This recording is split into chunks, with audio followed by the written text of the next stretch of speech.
আর এখানে প্রিয়ান সারিয়া নামক শুকনো ধনেপাতার মারে সিএসকে বোলারদের হাল খারাপ ভাই। একটা ব্যাটার যদি 354 স্ট্রাইক রেটে 11 বলে 39 রান করে তাহলে ভাই ম্যাচের আর কি বাকি রয়েছে। সঞ্জু স্যামসনের কথা ভাই বলতে হবে। এখানে আয়ুষ মাত্রে একটা সেন্সিবল নক খেললেও সে কিন্তু টিমকে জিতাতে পারেনি। হ্যালো বন্ধুরা, আমার নাম অর্জুন শঙ্কর, নিয়ে এসেছি নতুন একটা ভিডিও। আজকে হলো পিবিকেএস ভার্সেস সিএসকে এর ম্যাচ। আজকের এই ম্যাচটাতে আমি সাপোর্ট করব পিবিকেএস কে, কারণ গত বছর তারা ফাইনালে গিয়েছিল আর এই বছর তাদের টিম কম্বিনেশন অসাধারণ। তারা একটা ম্যাচ জিতেছে অলরেডি। সো আমি তাদেরকে এই জন্য ফেভারিটসে রাখবো, কারণ সিএসকে টিমটা কিন্তু এত ভালো না। কারণ তারা যে গত 2 বছরে যেভাবে ডাউনফল গিয়েছে তাদের, এবং তাদের টিম কম্বিনেশন একদম বাজি বলতে পারি। সো আমি পিবিকেএস কে ফেভারিটস রাখবো। এবং টস হয়ে গিয়েছে, টসের মধ্যে পিবিকেএস জিতেছে আর তারা বোলিং এর সিদ্ধান্ত নিয়েছে। দেখা যাক কি হয়। সঞ্জু স্যামসনের কথা ভাই বলতে হবে। যখন রাজস্থানে ছিল তখন ভাই কি অসাধারণ ম্যাচ খেলতো। প্রথম 4-5টা ম্যাচ তো তার 50-50-50 সবগুলি ম্যাচে 50 হতো। কিন্তু যখনই সে সিএসকে তে পাড়া দিল ভাই, একটা ম্যাচ তার ভালো যায় না। যে প্লেয়ারটা টি-20 ওয়ার্ল্ড কাপে 4-4টা ম্যাচে ম্যান অফ দ্য ম্যাচ হয়েছে, সেখানে তার অবস্থা দেখুন। সিএসকে তে আসার পর যেন তার খেলাই চেঞ্জ হয়ে গিয়েছে, রানই আসে না। গাঁজা খেয়ে ব্যাট করতে আসে আর গাঁজার নেশায় আউট হয়ে চলে যায়। আয়ুষ মাত্রে করে ফেলেছে 50, আর এখন ঋতুরাজ গেকওয়ার্ড এবং আয়ুষ মাত্রে মিলে পার্টনারশিপ করছে।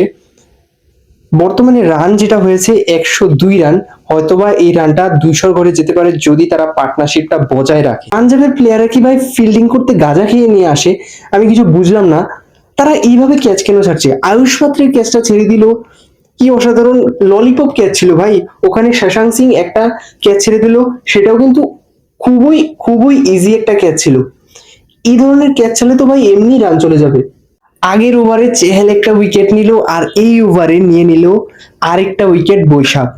ভাই দুর্দান্ত বোলিং করছে এখন, মনে হয় কামব্যাকটা হবে। 3টা উইকেট পড়লো, 124 রান হয়েছে, আর বর্তমানে ওভার হয়েছে টোটাল 13। সো ম্যাচটা কিন্তু এখন যে 200 চলে যাবে সেটা কিন্তু আমি বলবো না, কারণ এখন যে ব্যাটাররা রয়েছে বর্তমানে, কার্তিক কিন্তু সেই ফর্মে নেই। তাকে সিএসকে যে ম্যানেজমেন্ট রয়েছে সব থেকে বেশি দামে কিনেছে ঠিকই, কিন্তু তার যে ফর্মটা আমি সেইভাবে দেখছি না। চলছে ইনিংস ব্রেক আর সিএসকে করে ফেলেছে টোটাল 205 রান, যেখানে সব থেকে ভালো কন্ট্রিবিউশন ছিল 73 রানের আয়ুষ মাত্রে। এবং দেন নেক্সট হচ্ছে 45 রানের একটা ইনিংস খেলেছে শিবম দুবে, যেটা খুবই একটা গুরুত্বপূর্ণ ইনিংস ছিল।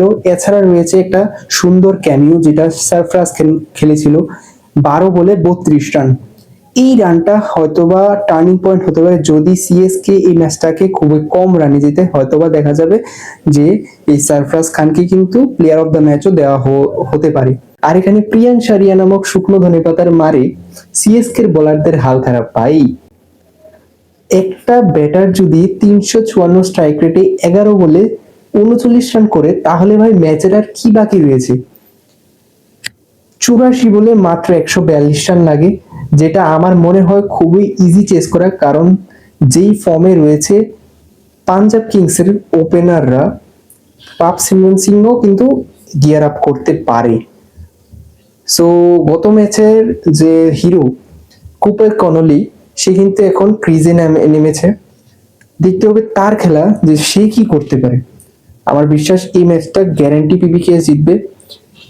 সিএসকে ভালো ফাইট দিয়েছে সেটা বলতে হবে, কিন্তু এটাও ঠিক যে সিএসকে থেকে ভালো ব্যাটিং কিন্তু পাঞ্জাব করে। পাঞ্জাব কিংস করে ফেলেছে 177, আর যেখানে এখনো নট আউট রয়েছে শ্রেয়াস আয়ার 22 বলে 46 রানে, সে কিন্তু এখনো খেলছে। আর শ্রেয়াস আয়ারের প্রতি আমার একটা হয়তোবা আশা রয়েছে যে 50টা করবে সে। আর বাকি যদি বলতে চাই, কোনলি রয়েছে সেখানে 22 বলে 36 রানে একটা দুর্দান্ত বাড়ি খেলেছিল। গত ম্যাচে তিনি আই থিঙ্ক একটা নক খেলেছিল, 73 না 74 রানের একটা নক খেলেছিল, সেটা কিন্তু অসাধারণ নক ছিল। কারণ ম্যাচটা কিন্তু তারা হেরে যেত যদি কোনলি সেখানে টিকে না থাকতো, তবে কিন্তু ওই ম্যাচটা প্রায় গিয়েছিল। সো ওই ম্যাচটাকে আমরা কখন বলতে পারবো না। কোহলির যেই অবদান সেটা কিন্তু টিমে স্পষ্ট দেখা যাচ্ছে। সিএসকে ব্যাটাররা কিন্তু আজকে মোটামুটি একটা ভালো প্রদর্শন করেছে, সেখানে 2টা ক্যাচ ছাড়লেও তারা 209 রানে পৌঁছে গিয়েছে, কিন্তু বোলাররা খুবই বাজে প্রদর্শন করেছে, সেটা চোখের দেখায় বোঝা যায়। তারা কিন্তু মাত্র 3টা উইকেট নিতে পেরেছে। আর অপোজিট সাইডে কিন্তু পাঞ্জাব কিংস এর ব্যাটাররা দুর্ধর্ষভাবে সেই রানটা চেস করছে। পাঞ্জাবকে অসংখ্য অভিনন্দন, সেখানে আয়ুষ মাত্রে একটা সেন্সিবল নক খেললেও সে কিন্তু টিমকে জিতাতে পারেনি। অবশ্যই সেটা একটা দুঃখের বিষয়, তবে যেই টিম ভালো খেলবে সেই টিম কিন্তু জিতবে, কারণ ক্রিকেট এমন একটা জিনিস যেটা টিম ওয়ার্কে একমাত্র জেতা যায়। একজন ইন্ডিভিজুয়াল প্লেয়ারের উপর কিন্তু বেস করে কোনো একটা টিম কখনোই জিততে পারে না। হয়তো বা এটা কখনো কখনো হয়, কিন্তু সবসময় এটা হবে না।